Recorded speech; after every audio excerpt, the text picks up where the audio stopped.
Hello, my name is Jennifer Bourbonnais, Nutrition and Wellbeing Care Manager with Partners in Care Care Management. Thank you for joining me today as I teach you about eating for your benefit.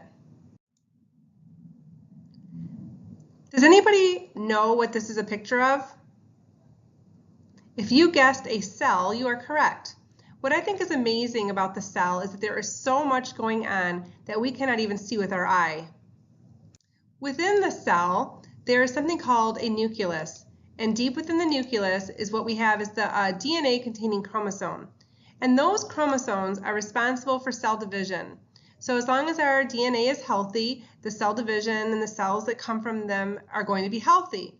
At the end of the DNA is something called a telomere, and researchers have found is that as we age, the telomeres get shorter. So when we think about eating for our benefit, I think about eating for our cellular benefit and how do we keep the telomeres as long as possible.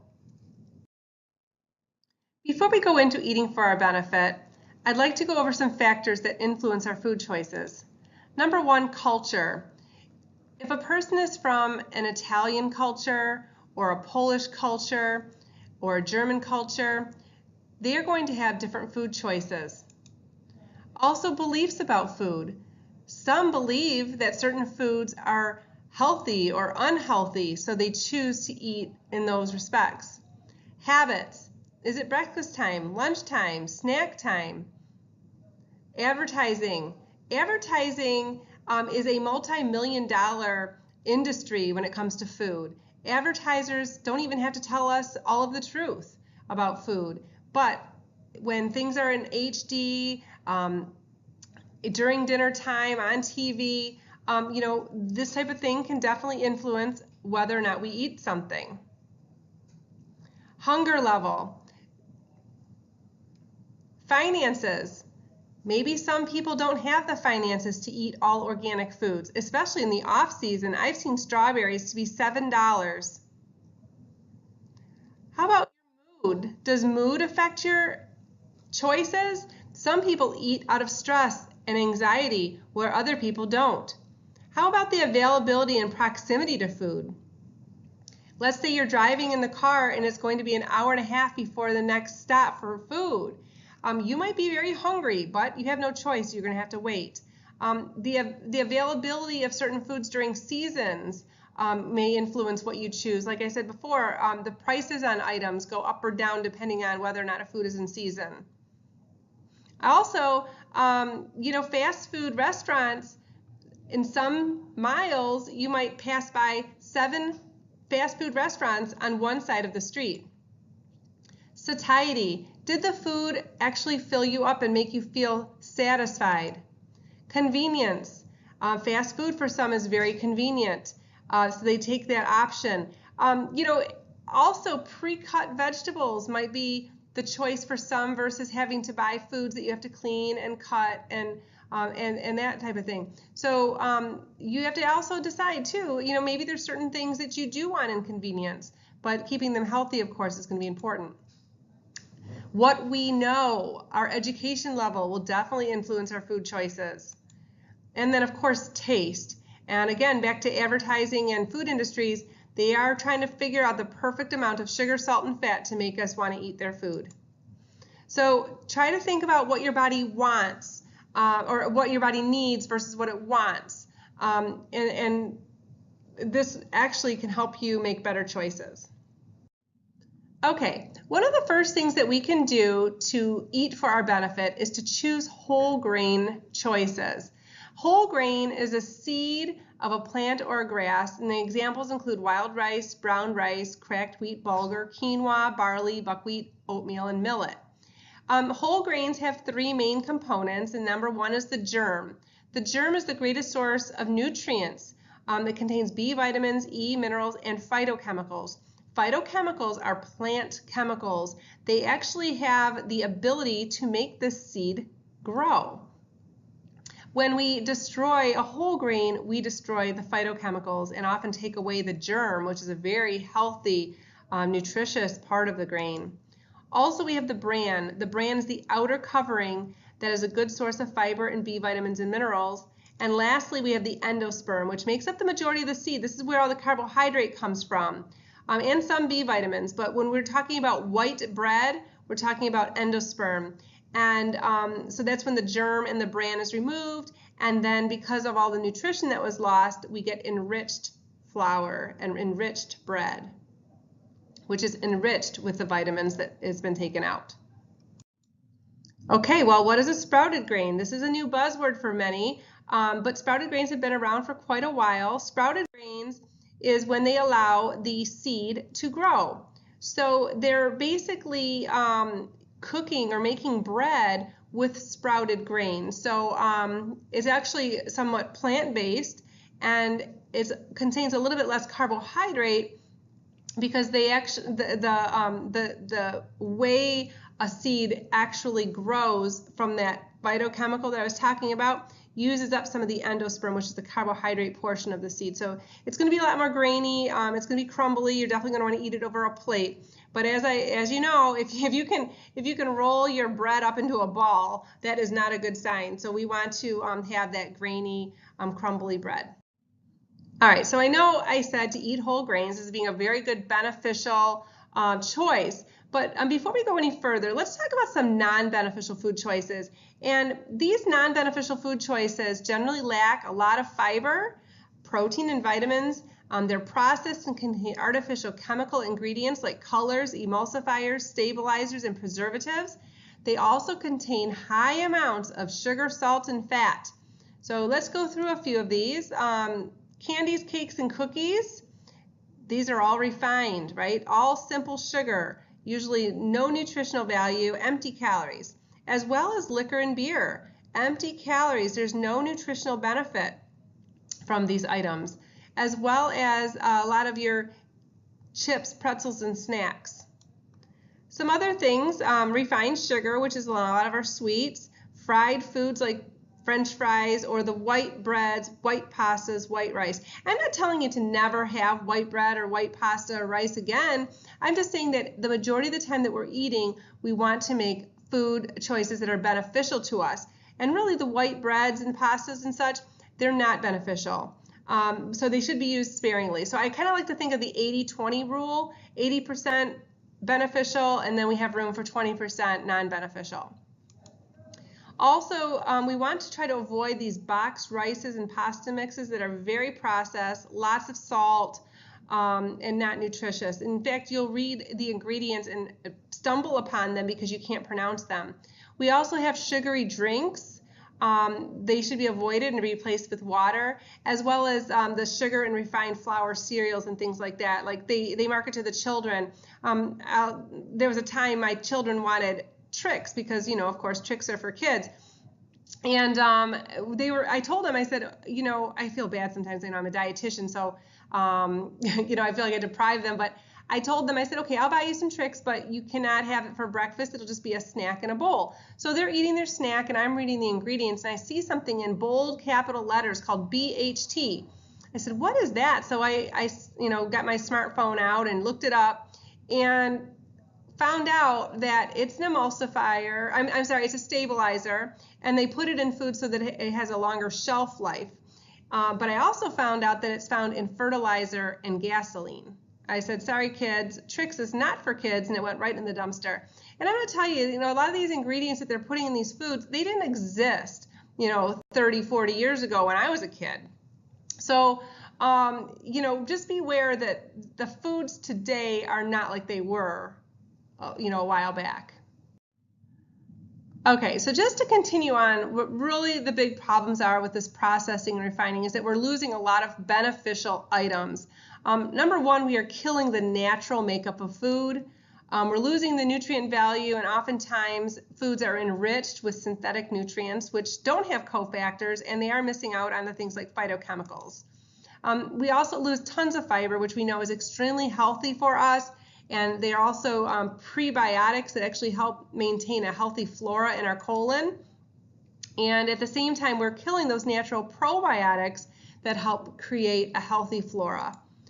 Also, the chemicals and artificial ingredients that are added, mainly the body looks at those as junk and they filter it out because there's no nutritional value. They just, the body, you know, puts it down the exit hole, right? And then the sugar, salt, and fat that are added is not healthy for us. So we have new mandations on sugars, salts, and of course we know that's bad. So, when we kill the natural makeup of food, we're killing natural occurring enzymes as well. So let's talk about the beneficial food choices. These foods are from nature and contain fiber, vitamins, active enzymes, and are also often good sources of protein. They contain healthy fats and sugar, but they're all pretty much low in salt. The first two that I'll talk about are the beans and legumes. Now, beans and legumes are a great source of fiber, protein, and complex carbohydrate. And I like to think of these foods as being alive. Think about this. When maybe you were in grade school, you were given a bean, a damp paper towel, and a plastic baggie, and you put the bean next to the paper towel and you taped it to the window, and it wasn't too long until that bean sprouted. That is amazing to me. Okay, so there are phytochemicals in there. There's a lot of nutrition.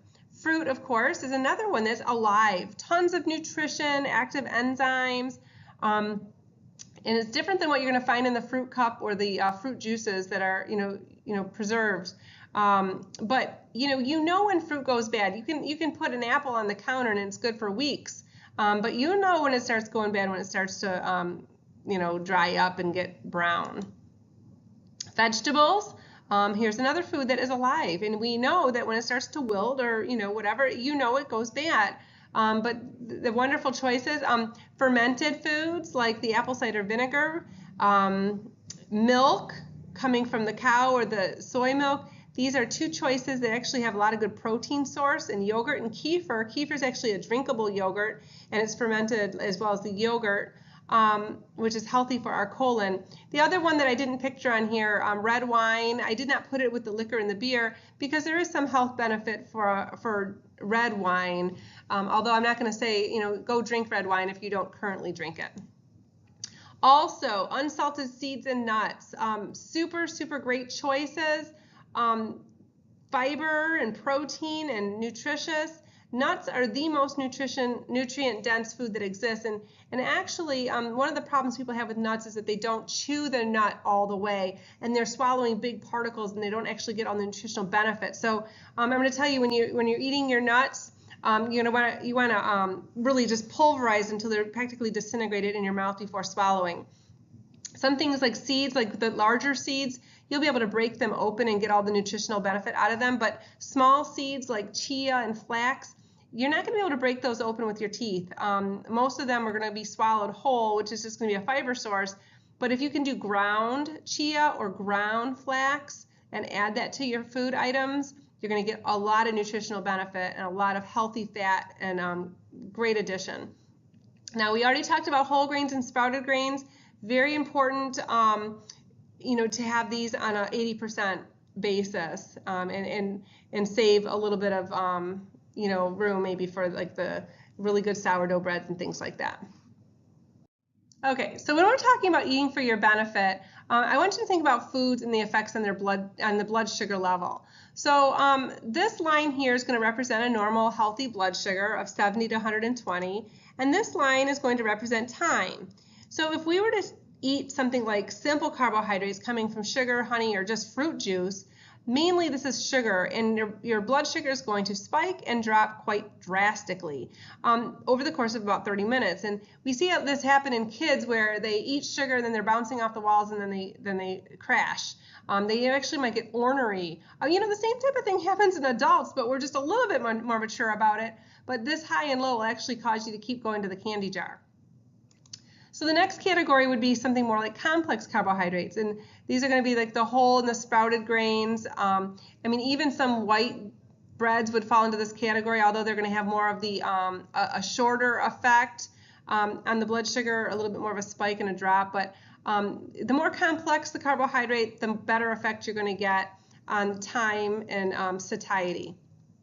Now, if we take protein and we combine that with carbohydrate, we're going to even get a better effect. So this is why when I tell people to eat snacks, I say try to get a snack in with some protein because it's going to hold you over much longer. So you might have heard that term, eat every 2.5 to 3 hours. it's very possible to do that if you're choosing the right combinations of food. Having a glass of juice is not going to hold you over for, for 2.5 to 3 hours. You're going to want to make sure you get a good protein and carbohydrate. And then lastly, your best bet is to combine the complex carbohydrates that have a lot of fiber in them plus your protein. So examples include all of your legumes and lentils. Quinoa is a wonderful whole grain that's got great protein source. And then also food combinations like, say, for instance, an egg salad, open face on some sprouted bread. That's going to hold you over much longer. And the reason why we want to do this for our blood sugar is really to prevent the highs and lows. When we get that blood sugar spike, it actually alerts the pancreas to release more insulin. And when you have extra insulin floating around with no sugar to get into the cell, you're actually going to get more fat storage. So I want to encourage you to try to keep the blood sugar more an even level, like in the pink or the green category, so that you don't get the insulin spike and then you can lose some of that belly fat.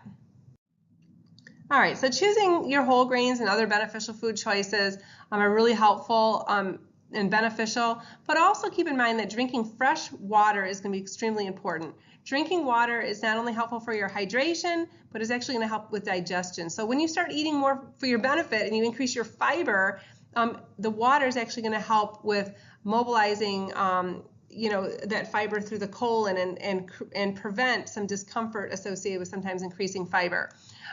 Cooling, if you're hot, cold water will cool you off. If you're cold, hot water will make you warm. Toxin removal. I like to think of our cells as like little fish bowls, and when we drink a lot of water, we're flushing out the fish bowl. Think about what happens when a goldfish is in the bowl. Just for a couple hours, it starts to get a little bit murky. So by drinking fresh water, we're able to get rid of the toxins. It's very helpful with weight loss because drinking water is actually part of the fat metabolism pathway. Also, you will have a boost in energy and mental focus. I know when I don't drink enough water, I'll actually kind of get a little absent-minded and I feel kind of groggy. So just know that water can actually help you feel so much better, as well as getting you healthier skin. It's all about the hydration of the skin that keeps it looking young. Okay, and the next one that we're going to want to do is making sure that we choose a healthy fat each day. Now, when we, our old food label actually would tell us, calories from fat, and that was actually removed from the food label because we found that it's not about how much fat, it's more about the type of fat that we consume. So a handful of almonds, handful of walnuts, eating avocado, using olive oils or coconut oils every now and then, this is what's going to get you, give you some really good health benefit. In fact, people, when you look around the world, who lives the longest, they're eating nuts at least 5 days a week. So try to get that into your routine. Okay, and then lastly, I just wanted to share with you what the telomeres look like as we go through life. And at the age 25, they're nice and long, but then as we get into our 70s and 80s, they tend to go away, and that's why our skin starts really wrinkling, and we see the aging process. The best way to lengthen our telomeres, these are the top 4. Number 1 is more exercise and less sitting, and then number 2 is to eat clean, whole rich foods and antioxidants. And that's basically what we talked about today, is the foods that we can eat for our benefit, as well as the food combinations for the best blood sugar control. So also know that managing stress or practicing yoga, meditation, or some types of mindfulness can be helpful as well. And when it comes to exercise or things like yoga, that is actually like killing 3 birds with one stone, because yoga is a form of exercise and it's also helpful with stress management. So it could be a great opportunity. So I really thank you so much for joining me today as we talked about eating for your benefit. I hope that you found it beneficial and you can set some nice goals around it. Thanks again. Have a great day. Bye.